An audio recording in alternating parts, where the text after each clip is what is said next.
Bien, vamos a ver ahora lo referente a la detección y corrección de errores.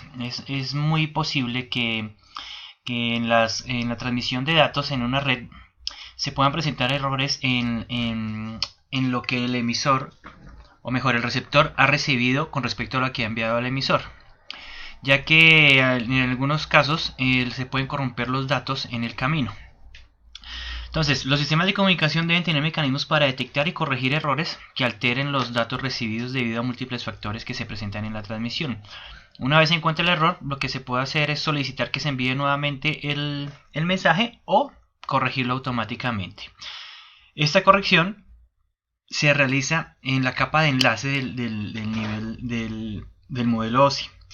Entonces, es la tarea primordial de esta capa de enlace. Entonces, si recordamos el modelo de 7 capas del modelo OSI, en esta se encuentra el acceso a los medios. Y la tarea principal de esta capa es la corregir los errores que se presentan allí.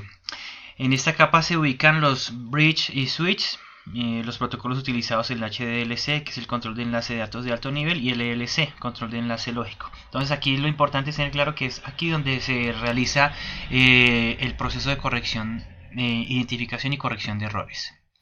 ¿Qué tipos de errores tenemos? Bueno, pueden ser de acuerdo a la cantidad de bits que se corrompen. Tenemos error de un bit cuando únicamente un bit de una unidad de datos debe ser cambia, ha sido cambiado en vez de recibir un 1, se ha recibido un 0 o viceversa. Se identifica cuál de los bits en la cadena de datos es la que está corrompido y se modifica. Bueno, o se solicita que se envíe nuevamente. También existen los errores de ráfaga, en los cuales aquí ya más de 2 bits han cambiado. Entonces, y no necesariamente son continuos. Aquí vemos en este ejemplo que el enviado se presenta aquí dos ceros, han sido cambiados por un 1, pero vemos que este de aquí también se ha corrompido.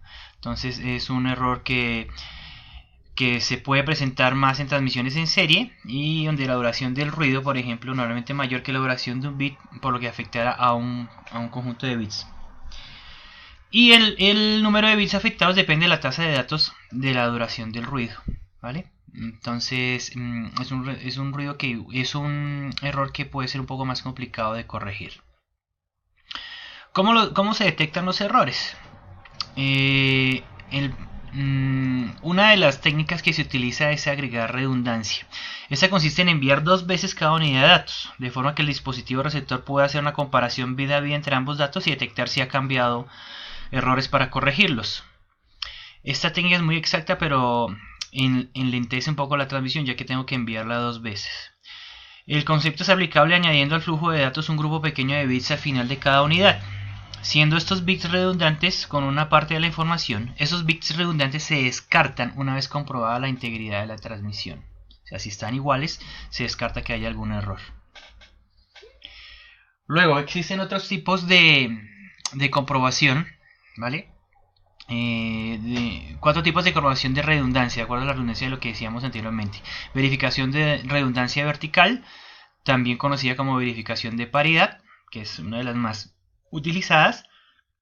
Está la verificación de redundancia longitudinal, LRC, la verificación de redundancia cíclica y el checksum o suma de comprobación.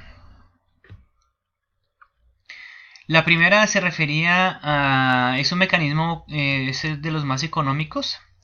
Se basa en añadir un bit de redundancia denominado bit de paridad al final de cada unidad de datos, de forma que el número total de unos en la unidad, incluyendo el bit de paridad, sea siempre par o impar, de acuerdo a cómo se establezca.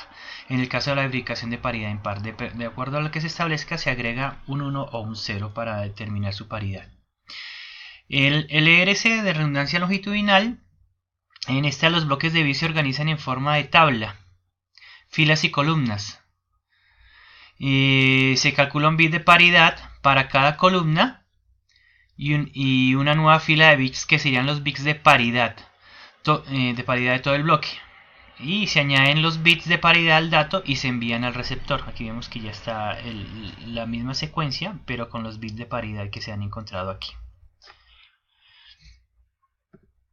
Está también la verificación de cíclica, Aquí ya se diferencia en que se basan en la suma para calcular la paridad.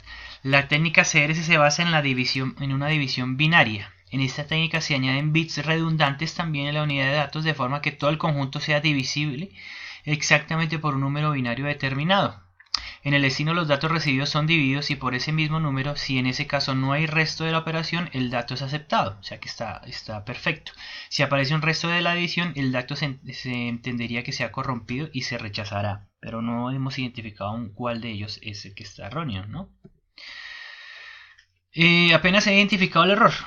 Ahora, ¿cómo lo puedo corregir? Los mecanismos explicados detectan errores, pero no los corrigen, lo que vimos anteriormente.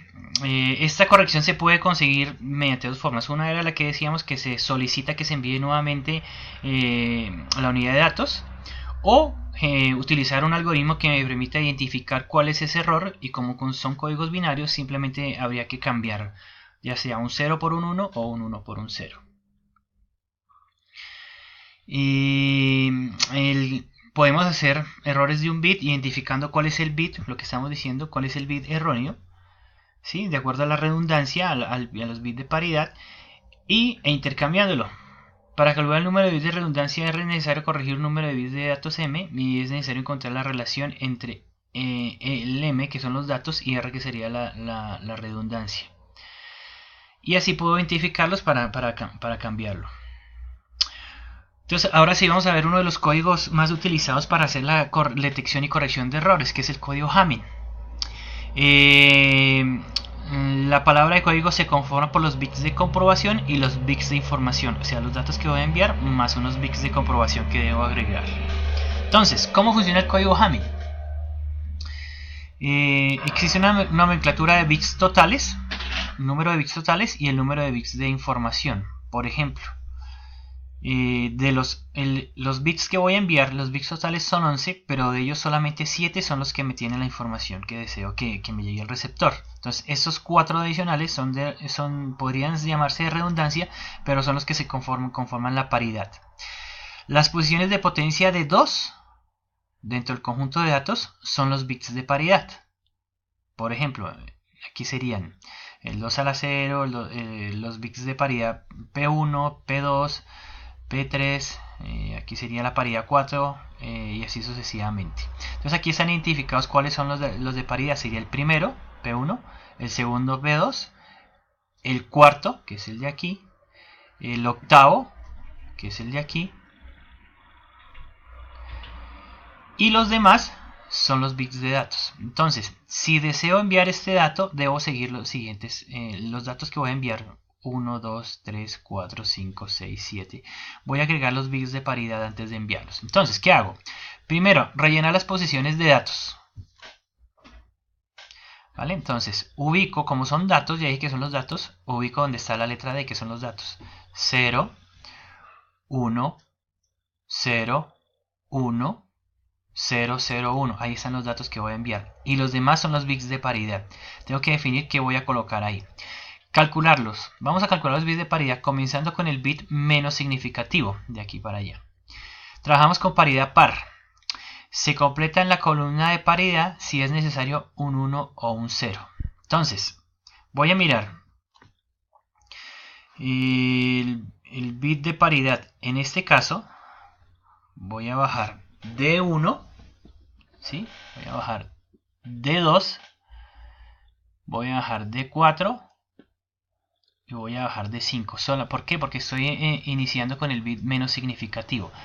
O sea, los que tienen un 1 al final, en este caso sería el de 1, el de 2, el de 3 no lo bajo porque no tiene en el bit de paridad, no inicia en el bit menos significativo. El de 4 sí lo bajo, el de 5 sí lo bajo, el de 6 no lo bajo, y el de 7 sí que lo bajo. Entonces cuento ahora el número de ceros y unos, ¿verdad? Entonces ahí están par los ceros y los unos están impar, 1, 2 y 3. Entonces en la paridad 1 tengo que agregar el número 1 y completo la paridad. Los unos están pares, 4 unos y 2 ceros. Continúo con el siguiente bit de paridad. Entonces, ¿cuáles tengo que bajar? Tengo que bajar nuevamente el de 1, ¿verdad? Bajo el de 2, no lo bajo porque no tiene 1 en el bit de paridad, en el segundo bit de significancia. bajo el de 3, bajo el de 4, el de 3 es un 0, ¿no? Entonces bajo el 0, bajo el 3, bajo el 6 y bajo el 7. Cuento los unos, 1, 2, está par los unos, cuento los ceros. Entonces en la paridad 2 que tengo que agregar, un 0 y completo la paridad. Hago lo mismo con P3, pero ahora tengo que bajar el tercer bit de paridad. El tercer bit de significancia de 1 no lo tiene, de 2 sí lo tiene, entonces bajo su correspondiente valor, aquí es el 1. El de 3 sí lo tiene, bajo su correspondiente valor, que es un 0. El de 4 sí lo tiene. El de 5 no tiene nada, de 6 no tiene nada y de 7 no tiene nada. Entonces completo la paridad teniendo dos unos y un 0, quiere decir que en el bit de paridad 3 debo agregar un 0. Hago lo mismo con el bit 4. Con el bit de paridad 4 y completo la paridad sabiendo que tenía dos ceros y un solo 1, pues agrego el 1. Entonces ahora voy a bajar obviamente pues el mensaje ya que voy a enviar. Recordemos que eran 11 en total, ese es el dato a enviar, pero ahora con paridad me va a quedar de la siguiente manera: bajo el 1, bajo el 0, bajo el 0, bajo todos los números donde corresponde, ¿verdad? Y ese es el mensaje que voy a enviar, que es la palabra más la paridad.